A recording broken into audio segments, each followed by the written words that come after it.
Good morning to all of you. Today we are going to discuss about interference by parallel film due to transmitted rays. So this is not the figure exact. This is the figure for this explanation that we are going to discuss. In our last class we have been discussed about interference by parallel film due to reflection light. Reflected light means these two rays we have to be considered. DE and DF, this is the two reflected ray on this surface. From this I, HI and JK surface, what will be the interference that we have been already discussed. Today we are going to discuss due to transmitted ray. Transmitted ray means this two ray is transmitted, means here AB is the incident ray. Okay, then at the point B, as it is denser medium water, then it will be refracted, and then at the point C again it will be refracted, and we are going to found CF. So in this way we are going to be discussed. So this is the full diagram that you have to be draw first when the class will be start. I will give the diagram. First you have to draw that, then you have to watch the video. Okay. So before we have to move towards the mathematical derivations, first we have to analyze this figure, what all the figure is telling to us. Here HIJK is a thickness, is a thick film, is a parallel film. HK and JK is a parallel film having the thickness how much is T, and its corresponding refractive index is mu. So now these two rays are nothing but called as the transmitted rays. When these transmitted rays interfere with each other, then we are going to found the different patterns. So here the observer will be there. The observer will be found different patterns, dark, bright pattern or fringes on the base of the condition. On the base of the our path difference conditions. Okay, so first we have to go through once detail about the figure. So here AB is the initial incident ray on the film HI, on the film H and I. Okay,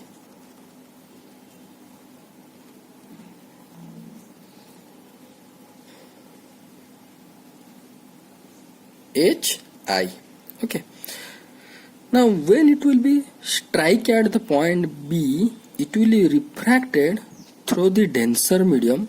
Let that denser medium is water, suppose. When it will be refracted through the denser medium, it will be bend towards the normal somewhat. So if it is the incident angle, then it will be the so-called refracted angle. So this AB ray has to be go in this dotted line, along the dotted line, but due to this is the denser medium, it will be slightly deviate, or it will be bend towards the normal, and it will be move along the path B to C, Okay, now at the point C, two things will be happen. One reflected light we are going to get along the CD, and one refracted light we are going to get along C and F. At point P, the reflected light is CD with the angle R. As it is a refracted angle, so it will be also the same angle value R, and it will be also R. So we can say the BC is the incident ray for JK surface. For JK surface, BC is the incident ray and CD is the reflected ray. So BC is incidence on JK plane with an angle R, because if this is R, this will be R, because this HI and JK are both are parallel with each other. So as this will be R, then reflected angle of the CD ray will be R. Then at the point C, another ray also will be observed in this side, that is CF, will be called as refracted light or refracted ray of incident ray BC, or CF will be the transmitted ray of the incident light AB. Again I am going to repeat. CF is the refracted ray for the incident ray BC, but CF will be called as transmitted ray for the incident ray AB. Okay. Likewise, then what will happen? In this way, the light gone and striked at the surface HI. Okay, striked at the surface HI at the point D. So at the point D, again two things can happen. One refracted ray we can found, and another reflected ray along DE also we can found. But as we are considering this side rays or transmitted rays, so this reflected ray I not drawn in this figure. Okay, so this is the so-called refracted ray of CD. I not drawn here for you because we are not required to analysis for this ray. We are required for our analysis these two rays. So this ray is not required for us. Okay, so we have to consider the reflected ray of as DE. So DE will be the reflected ray when incident ray is CD. Then at point E, another refracted ray we are going to get along EG. So at E, the ray will be slightly away from the normal and it will be move along EG. Okay, this is all about our figure. So here EM is a perpendicular, CN is a perpendicular, and all the required name has been given here, and here we have been considered one length along OL, length OL is equal to T. How much the thickness, that much amount of length we have been considered here, and we have been joined L to D for our mathematical calculations. So this is all about your figure, and let's move towards our mathematical calculation. So for the mathematical calculation, what we are going to observe?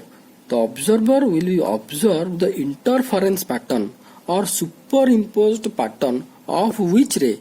The ray of CF and EG. Means these two rays, when they are going to be interfere with each other, the observer can be found the interference pattern. So now here, if these two rays will have some difference, some path difference, on the base of a path difference, we can say, or observer can observe the corresponding dark fringe or bright fringe. So the important objective of this work or of this part is to find out the path difference between the two rays. If the path difference will be satisfy the dark fringe condition, then the observer will be observe dark fringe. If the path difference will be satisfy the corresponding bright fringe condition, then the observer will be observe the bright fringe. So the main motivation or main objective is to find out the path difference between two transmitted rays. These are the two transmitted rays. Due to the superimpose or interference of these two transmitted rays, the observer can find the different fringes, bright or dark fringes. So our main objective is to find out the path difference between these two rays. Okay, so we have to move towards the sections of mathematical derivation. Okay, so one thing I will suggest here, whenever the mathematical derivation you are going through in video, please take the help of your note, this note, whatever, wherever you have been written, because here I am each and every line going to explain. Somewhere I am going to be correct, that you have to correct. Somewhere I am going to be change somewhat, or I am going to be add some new things, you have to also add. If you are not going to go with the help of your note, then you are going to be miss. Okay, so starting from the writing part, whatever we have been written, the same thing it has been written that in your writing part, AB is the incident ray on the parallel film, FILM. Okay, parallel film as shown in the figure. As shown in figure, the thickness of film is T and the refractive index is mu, and the refractive index is mu. Okay, the first and second two transmitted rays are CF and EG. Here it is written CF and EG. खतरा टिके ठीक से देखा जाओगे, CF and EG. Okay, CF and EG. CF and EG. So the two transmitted rays are what? You go through the your figure, that is CF and EG. Okay, these are the two transmitted rays. So due to the path difference or the so-called phase difference between CF and EG, it can be produced interference pattern. Due to the path difference or phase difference between CF and EG, interference pattern will be produced. Interference pattern will be produced. Here you have to correct like this. Okay, now we have to consider the path difference between the two rays, CF and EG. Now the path difference will be the total distance travelled by the one ray minus total distance travelled by the another ray. So here you can see one thing. Here one ray came like this: A to B, B to C, C to D, D to E, E to G. Then another transmitted ray path history is A to B, B to C, C to F. So this is a path history of CF, and this is A to B, B to C, C to D, D to E, E to G is the path history of EG. So which one is travelled larger distance? Obviously EG is travelled larger distance, so path difference will be larger minus smaller. So you can see A to B plus B to C plus C to D plus D to E plus E to G minus A to B, B to C, C to F. Same thing it has been done. A to B, B to C plus CD plus DE plus EG minus AB plus BC plus CF. Here the common is AB, BC got cancelled, CD plus DE plus EG minus CF.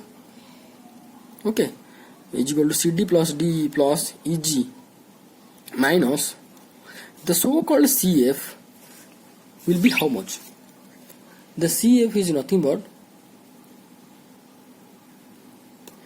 the C to F is nothing but CF plus MF, okay, or MF is nothing but EG. So I can write CF is nothing but CM plus EG. So it will be CM plus C. So CF is nothing but CM plus EG, or it will be minus CM minus EG. So here CD plus DE, EG got cancel. We found minus CM. Okay.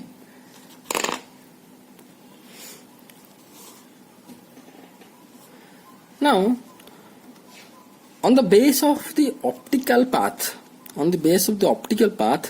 if we are going to consider the CD is traveled inside the medium, the CD is traveling distance inside the denser medium. So corresponding optical path of CD will be mu, refractive index of this medium, and this distance. So if I am going to consider the optical path or the distance traveled in the air, corresponding of CD will be mu into CD. So CD is the so-called optical path will be CD, for the CD will be mu CD, and D also traveling inside the medium. So optical path of DE will be also mu DE minus CM. So optical path difference will be mu CD plus DE. So it is I'm going to take the mu as the common minus CM. So now consider the triangle CEM. Consider the triangle CEM and sin I. CEM.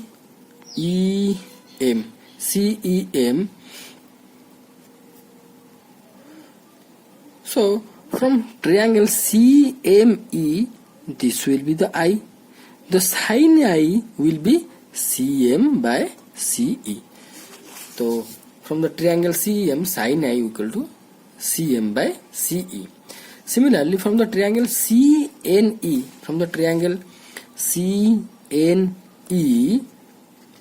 the cos R, sin R will be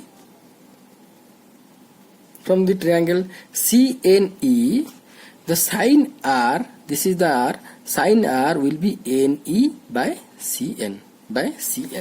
So from the NE by CE, from this triangle CNE, the sin R will be NE by CE. Now applying Snell's law, mu equal to sin I by sin R. Sin I by sin R means CM by CE divided by NE by CE equal to CM by NE, that is CM equal to mu into NE. Now hence the optical path difference from the above this equation, if I am going to consider, if I will be put instead of CM will be mu NE, then it will be mu CD, it will be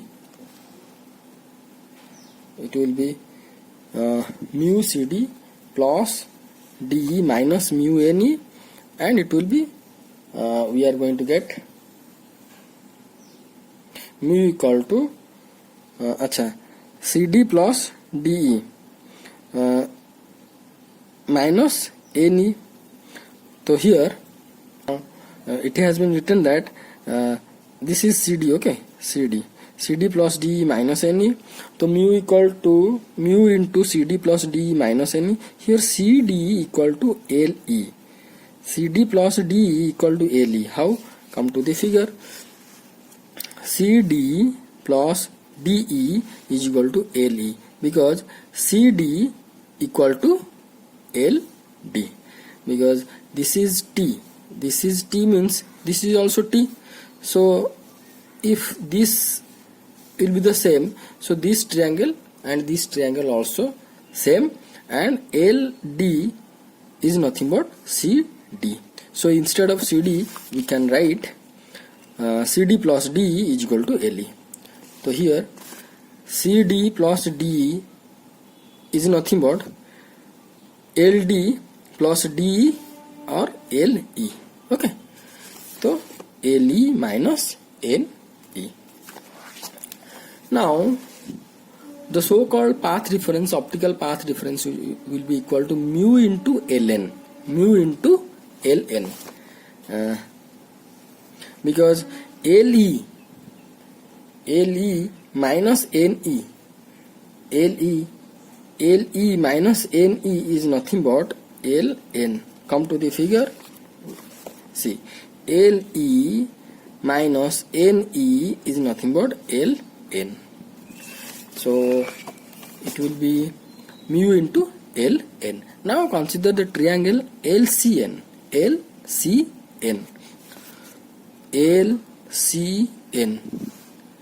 LCN, this is R. You consider LCN, this is 90 degree. Okay, this is 90 degree, and we know that as this is will be R, this angle will be R. So LCN cos R, this is R, cos R means it will be ln by how much? LC. Okay, so cos R will be ln by LC. Ln by LC is nothing but 2 into thickness. LC, see, LC is nothing but T plus T, 2T. LC is nothing but 2T. So it will be 2T. So ln equal to 2T cos R. Now put ln in equation number 1. We found the actual optical path difference of two rays equal to 2 mu T cos R. So for the maxima, we have to put the condition. For the maxima, it will be the path difference 2 mu T cos R will be plus or minus n lambda, or only plus if we are going to consider that n lambda, n equal to 0, 1, 2, like this. For minima, it will be 2n plus 1 lambda by 2, or mu 2 mu T cos R equal to 2n plus 1 lambda by 2. So these are the two conditions for the maxima and minima of transmitted ray, for the interference of transmitted ray. And for reflected पाई आम कौन पाई, for maxima आम पाई 2 mu T cos R is equal to 2n plus 1 lambda by 2. एठी for minimum पाइले 2 mu T cos R is equal to 2n plus 1 lambda by 2. तामने आर just somewhat reverse, आर maxima जोटा आर minima सेटा. So for the transmitted, if 2 mu T cos R, the path difference it will be 2n plus lambda by 2. For reflected pi, it will be n lambda. For reflected pi, the so-called maxima will be 2n plus 1 lambda by 2.